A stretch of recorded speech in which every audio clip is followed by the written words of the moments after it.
Hi guys, and welcome to the Oxford vs Sunderland match review. So, we are taking on Oxford. Sunderland are going to be taking on Oxford this weekend on Saturday away from home. And Oxford themselves, they're having a bit of an indifferent run of form. Of course, they're currently 21st in the league, so they're going to be absolutely desperate for points.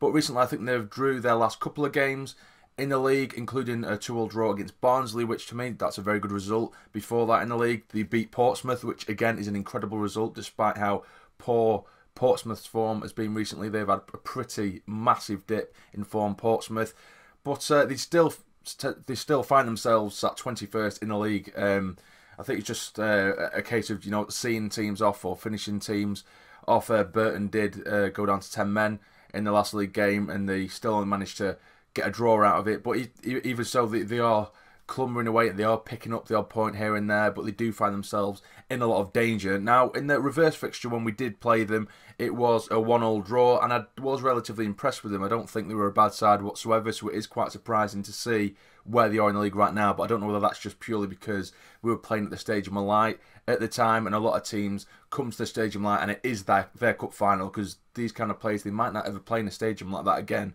And of course, Sunderland, this is new territory for us, League One, so we are their cup final for a lot of teams without sounding arrogant or anything like that. It's true, for any player to play it somewhere like the Stadium Light or an arena like that, it's a big occasion, and it definitely shows when teams do come to the Stadium Light.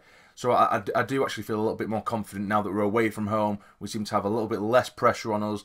If anything, the pressure is on the other sides more, because obviously they need to perform in front of their own home fans. Our away fans are absolutely amazing in terms of following anyway, so it will be sold out there, the away end anyway. So it is set up to be a very good game.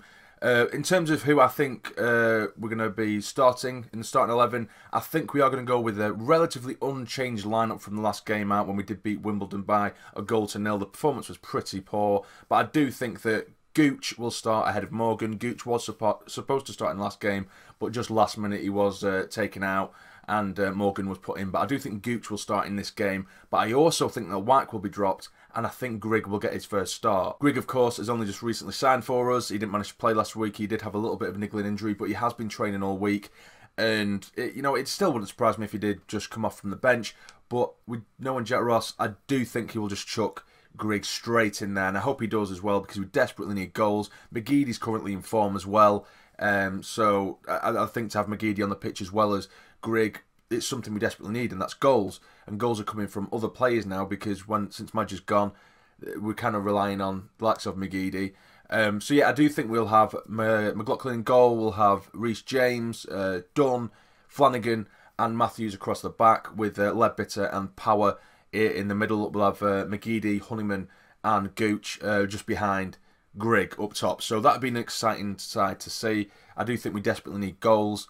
It will be a difficult place to go, because as I say, Oxford are desperate for points. They aren't a poor side by any stretch.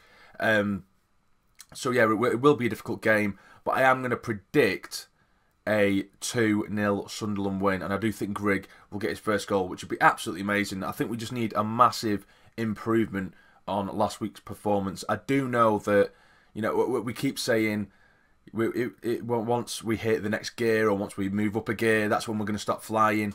But we're looking at February now, and we can't necessarily complain, because we're not losing games, and we have scraped a lot of results this season, even with poor performances. But that is, as they used to say, if a team plays poorly and still manages to get 3 points, that's a sign of champions or a really good team.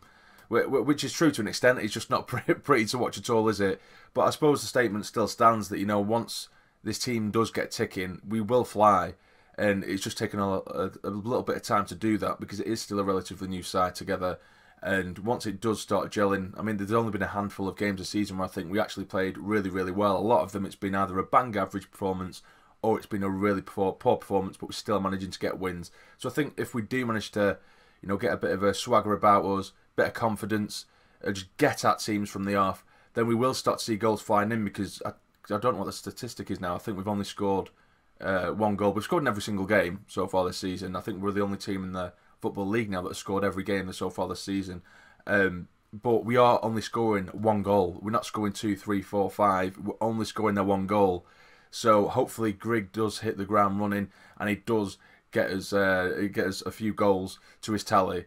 So yeah, so I do think we are going to win by 2-0. Again, it's going to be difficult. It's going to be a scrappy game. I'd like to see Morgan as well take part as well at some point because he did impress me last time out against Wimbledon. Obviously, Gooch will, I think, will more than likely start though. Whether he will, I'm not too sure because I think it was his girlfriend was in labour. That's why he left the game last week against Wimbledon. So we had to obviously go and attend to that. So I don't know whether he's been training or what have you. So Morgan might start, but I just think that Ross won't change the team too much.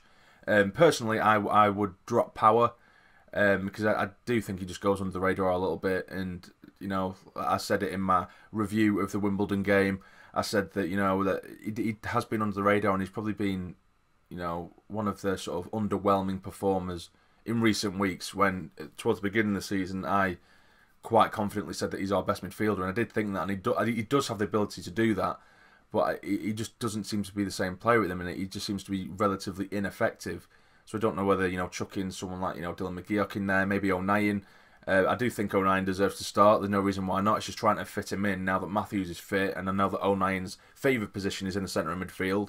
And when he has been filling in at right back, he's been absolutely excellent. But I just think Ross prefers to have a natural right back in that position. But if O'Nien gets into the middle as well, that's great, and it just shows the sort of strength and depth that we are getting now. But yeah, so I do think it's going to be a difficult game, but I do think we are going to get away with 3 points, and then hopefully the teams drop points around us as well. We still have a couple of games in hand that we keep on talking about. I'm quite surprised that we didn't play one of those games in hand during the week this week, but either way, we've got a bit of catching up to do in terms of games played, and it gives us a little bit of leverage, I suppose. And we can always look in hindsight. If we win these couple of games, we can get here or there and everywhere. But we need to focus on our own games, I suppose. So yeah, that'll be it, guys. You guys let me know in the comments below. What do you think the score will be? What do you think the starting lineup will be? How do you think it's going to go? So I think it is going to be a 2-0 win to Sunderland. But if you have enjoyed the video, please hit the like button for me. It'd be massively appreciated. And subscribe to the channel if you're not already to become a fully fledged member of the Sarny Army. But for now, you take care and stay jamming.